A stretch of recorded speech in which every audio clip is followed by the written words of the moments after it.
शादी की जोड़े में सजी 23 साल की हर्षिता अपनी जिंदगी के खास पलों को लेकर सबसे ज्यादा खुश थी, क्योंकि हर लड़की की तरह हर्षिता ने भी कई सपने सजाए थे शादी को लेकर। और फाइनली वो दिन आ गया था जहां उसकी शादी लंदन में रहने वाले पंकज से होने जा रही थी।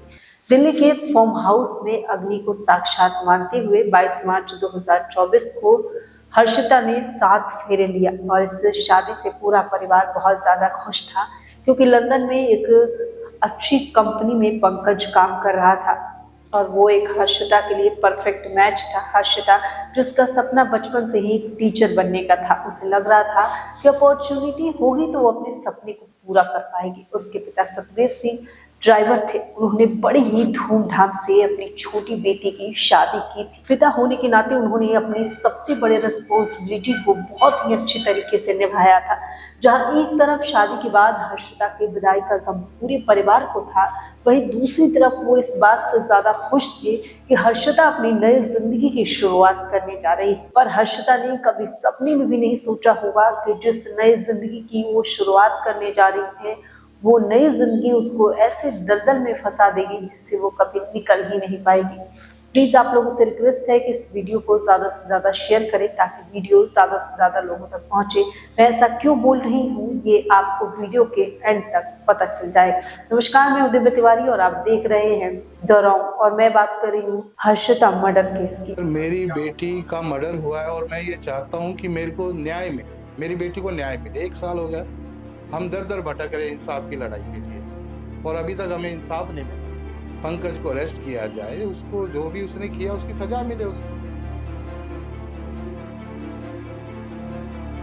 हर्षिता बचपन से ही बहुत तेज तर्रार थी। उसका सपना था टीचर बनने का, और वो अपने इसी सपने को पूरा करने के लिए हर्षिता ने प्रतिभा विकास विद्यालय से अपनी स्कूलिंग खत्म करने के बाद दिल्ली विश्वविद्यालय के वेंकटेश्वर कॉलेज से हिंदी साहित्य में बीए ऑनर्स से अपनी ग्रेजुएशन कंप्लीट की। और ग्रेजुएशन कंप्लीट करने के बाद हर्षिता ने MDU यानी महर्षि दयानंद विश्वविद्यालय से बीएड की पढ़ाई की। और एजुकेशन कंप्लीट करने के बाद हर्षिता ने बच्चों को ट्यूशन पढ़ाना शुरू कर दिया था। वहीं इन सब चीजों को देखते हुए पेरेंट्स बहुत ज्यादा खुश थे। हर्षिता 23 साल की थी। अपने ब्राइट फ्यूचर के लिए वो पूरी शिद्दत से मेहनत कर रही थी।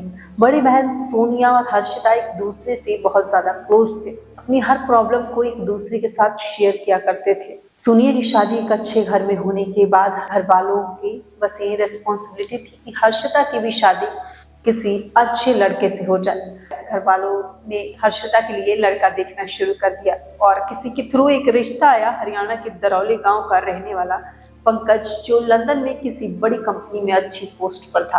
हालांकि पंकज की उम्र हर्षिता से 10 साल ज्यादा थी, लेकिन घर वालों को लगा कि एक अच्छी फैमिली है, लंदन में लड़का एक अच्छी कंपनी में काम कर रहा है, तो उन्होंने पंकज के साथ हर्षिता का रिश्ता फिक्स कर दिया। रिश्ता पक्का होने के बाद पंकज लंदन में था। वो उन दिनों छुट्टियों लेकर 2023 में इंडिया आया और दोनों ने लीगल तरीके से कोर्ट मैरिज की।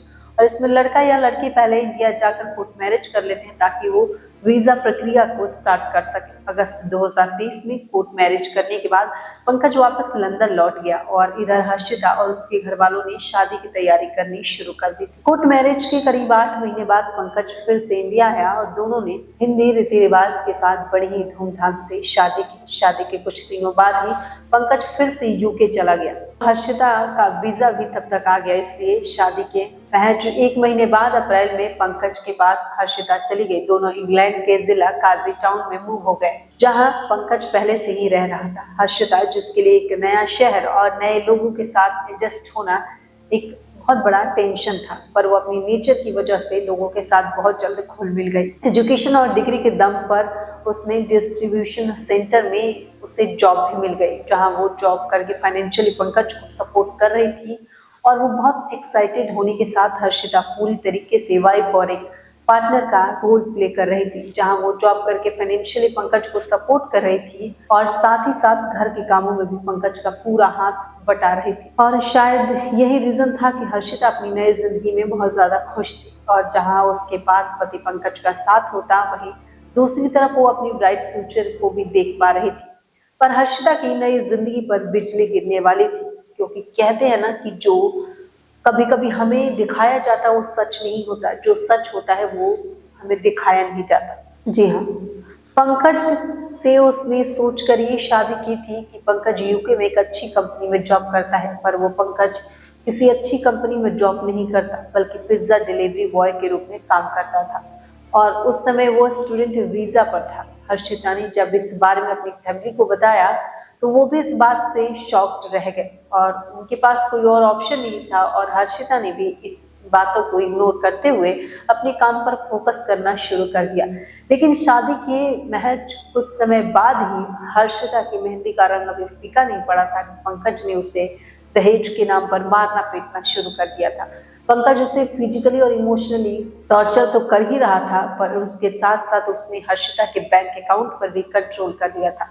पंकज उसे बुरी तरीके से मारता पीटता और दहेज के नाम पर उसे टॉर्चर करता, पैसों की मांग करता, हर तरीके से। हर्षिता को पंकज ने फ्रेंड से भी मिलने से मना कर दिया था। पंकज के अग्रेसिव नेचर के चलते हर्षिता बहुत परेशान रहने लगी, वो अंदर ही अंदर घुटने लगी। अक्सर होता है कि ऐसे केसेस में लड़कियां इन बातों को अपने पेरेंट्स को नहीं बताती और वेट करती कि शायद एक टाइम आएगा जब सब कुछ ठीक हो जाएगा। इसलिए इनिशियली हर्षिता ने भी इस बारे में अपनी फैमिली को नहीं बताया। 29 अगस्त को हर्षिता ने घर से भागने की कोशिश की पर पंकज उसका पीछा करते करते पकड़ लिया और बाद में उसके साथ मारपीट।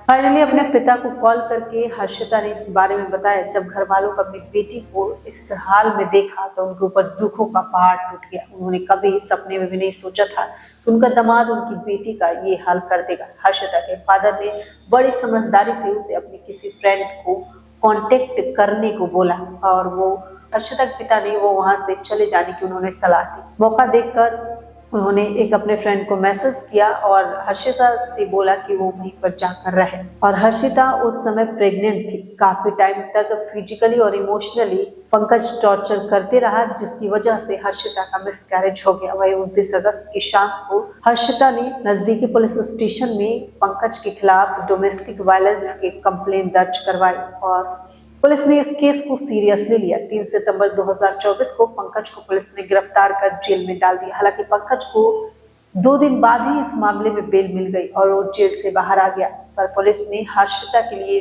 DBPO यानी कि डोमेस्टिक वायलेंस प्रोटेक्शन का ऑर्डर रिलीज कर दिया था, जिसके तहत पंकज अपनी हर्षिता से नहीं मिल सकता और नहीं उसे कांटेक्ट कर सकता था। पुलिस ने इस केस को बहुत ही सीरियसली लिया था। इसके बाद पुलिस वाले हमेशा हर्षिता का हालचाल पूछा करते थे और उसे दूसरे घर में मूव कर दिया जो पंकज के घर से वॉकिंग डिस्टेंस पर था। हर्षिता पंकज के टॉर्चर से इतना ज्यादा परेशान हो गई थी कि उसने मन बना लिया था कि वो अपनी फैमिली को कॉल करके बात करेगी और पंकज के साथ अब नहीं रह सकती, नहीं तो वो उसे मार देगा। हर्षिता की फैमिली ने अपनी बेटी को रिक्वेस्ट करते हुए वहां से इंडिया वापस आने के लिए बोला, क्योंकि हर्षिता ने पंकज के खिलाफ केस दर्ज करवाया था, इसलिए वो वापस नहीं जा सकती जब तक केस क्लोज नहीं होता। उधर दूसरी तरफ पंकज के ऊपर DBPO ऑर्डर भी रिलीज हो गया था। हर्षिता से बार बार रिक्वेस्ट करता रहा कि वो कंप्लेंट वापस ले ले। हर्षिता की सबसे बड़ी गलती यही थी। फिर से पंकज उससे मिलना जुलना शुरू कर दिया और वो पंकज के बहकावे में आ गई। पंकज के दिमाग में जो चल रहा था उससे हर्षिता बिल्कुल अनजान थी। उसे लग रहा था कि शायद जेल जाकर पंकज की अकल ठिकाने आ गई होगी, पर कहते हैं ना कि सांप को कितना भी दूध पिलाया जाए वो एक दिन डस ही लेता है। 10 नवंबर 2024 को पंकज ने फिर से हर्षिता के घर के पास कार की पार्किंग की और मिलने के लिए बुलाया। दोनों काफी देर तक बात करते रहे। उसके बाद अपने घर पर वीडियो कॉल करके हर्षिता ने बताया कि वो पंकज के साथ डिनर पर जा रही है। पंकज के चाल से अनजान हर्षिता घर वालों को बिल्कुल अंदाजा नहीं था कि ये उनकी बेटी का आखिरी कॉल होने वाला है। 11 नवंबर को हर्षिता अपने घर वालों का कॉल नहीं उठा रही थी, न ही किसी मैसेज का रिप्लाई कर रही थी। वहीं घर वालों को लगा कि शायद हर्षिता किसी काम में बिजी हो। वहीं 13 नवंबर तक किसी मैसेज का जवाब नहीं दे रही थी। हर्षिता के पिता ने किसी रिलेटिव के थ्रू मिसिंग कंप्लेंट दर्ज करवाई। हर्षिता का रिकॉर्ड चेक किया गया तो पुलिस वालों का पहला शक पंकज पर ही गया, क्योंकि हर्षिता ने पहले डोमेस्टिक वायलेंस की कंप्लेंट दर्ज करवाई थी और पुलिस ने हर्षिता के एड्रेस पर जाकर चेक किया तो वहां हर्षिता नहीं थी। पंकज के एड्रेस पर भी जाकर चेक किया पुलिस ने तो पंकज भी नहीं था। 14 नवंबर को सुबह कार एक रोड पर पार्क मिली और पुलिस ने जब कार को चेक किया तो कार की डिक्की में हर्षिता की लाश मिली और पुलिस को अंदाजा हो गया कि हर्षिता की मौत 3-4 दिन पहले हुई है। वही 15 नवंबर को ये कंफर्म हो गया कि डेथ 10 नवंबर की शाम 7 या 8 बजे के बीच हुई है। वहीं मौत का रीजन यानी हर्षिता का गला दबाकर हत्या की गई थी। हर्षिता के मौत के बाद ये खबर पूरे इंग्लैंड में फैल गई। पुलिस के ऊपर इस केस का प्रेशर भी बढ़ गया। पुलिस की टीम ने फॉरेंसिक टीम की मदद से हर्षिता के घर को अच्छी तरह से चेक किया ताकि उन्हें कुछ सबूत मिल सके। पुलिस ने हर्षिता और पंकज के घर के आसपास का सभी सीसीटीवी फुटेज को खंगालना शुरू किया। उन्हें 10 नवंबर का एक वीडियो क्लिप मिला और बल्कि कोई नहीं, पंकज ही था जो वो किसी का वेट कर रहा था। उसके चेहरे पर घबराहट देखकर पुलिस को एक कंफर्म हो गया था कि हर्षिता की मौत के पीछे पंकज का ही हाथ है। 11 नवंबर की सुबह पंकज रेलवे स्टेशन की तरफ जाते हुए दिखाई दिया, जिसमें एक लाइट ग्रीन कलर की जैकेट पहनी हुई थी और वो एक ब्लैक कलर का बैग भी अपने पीछे टंगा हुआ था और यही वो पंकज का आखिरी क्लिप था। यूके पुलिस को मिला था। पुलिस ने फुटेज के बेस पर पंकज की फोटो निकाली और उस लोकल पुलिस स्टेशन में आगे कहीं पंकज कंट्री छोड़ के भाग न जाए और ये शक पुलिस का सही निकला। पंकज कंट्री छोड़कर भाग चुका था। यूके पुलिस ने इंडियन पुलिस को कांटेक्ट किया और जिसके बाद पुलिस ने बताया वही 11 नवंबर को ही इंडियन पासपोर्ट के थ्रू पंकज कंट्री छोड़ चुका था। वही इस पूरे क्राइम को पंकज पहले से प्लान किया हुआ था। यूके ऑथोरिटीज ने इंटरपोल की मदद से इस बात की खबर इंडिया ऑथोरिटीज को दे दी, जिसके बाद दिल्ली पुलिस की टीम ने इस बारे में हर्षिता की फैमिली को बता दिया था। हर्षिता के फादर को यह खबर मिलते ही उन्होंने तुरंत पालम विलेज पुलिस स्टेशन में पंकज के खिलाफ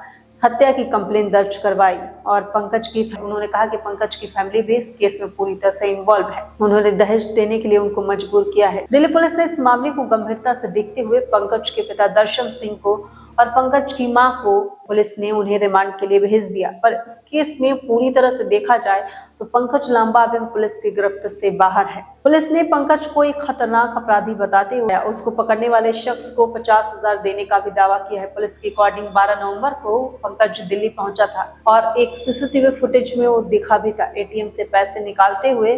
22 मार्च को पुलिस को एक रिक्शे वाले के पास से उसका मोबाइल फोन मिला था, जिसका मतलब ये था कि अभी भी दिल्ली के अंदर पंकज बेफिक्र होकर घूम रहा था। पर ये सबसे बड़ा सवाल है कि जहां एक तरफ पुलिस ये दावा कर रही है और लाखों कोशिशों के बावजूद भी पंकज को पकड़ने में पुलिस नाकाम रही, दूसरी तरफ सोनिया और उसकी फैमिली कोर्ट के चक्कर काटकर परेशान है। पंकज को ना पकड़ने की वजह पुलिस की लापरवाही बताई है। इसलिए यूके अथॉरिटीज इस बात को कंफर्म किया है कि हर्षिता के हत्या के पीछे पंकज का ही हाथ है। वहीं दूसरी तरफ उसकी फैमिली को अभी भी लगता है कि पंकज ऐसा कुछ नहीं कर सकता, वो एक अच्छा लाइफ पार्टनर है। लेकिन इन सब के बावजूद पंकज ने ऐसा पाप किया है जिसकी किसी भी दुनिया में कोई माफी नहीं है। उसने हर्षिता के पेट में पल रहे अपने ही बच्चे के बारे में भी नहीं सोचा, जिसके जान उसके द्वारा हर्षिता के ऊपर किए गए टॉर्चर की वजह से गई। लेकिन किसी तरह से इस केस को भी किसी धूल भरी फाइलों के नीचे दबा दिया जाएगा। लेकिन जाते जाते मेरी आपसे यही रिक्वेस्ट है कि इस वीडियो को जितना हो सके शेयर कीजिए, क्योंकि आपकी बस इतनी सी कोशिश किसी कातिल को पकड़ने में काम आ सकती है। तो फिलहाल के लिए बस इतना ही। मिलते हैं नेक्स्ट वीडियो में, तब तक के लिए धन्यवाद, नमस्कार।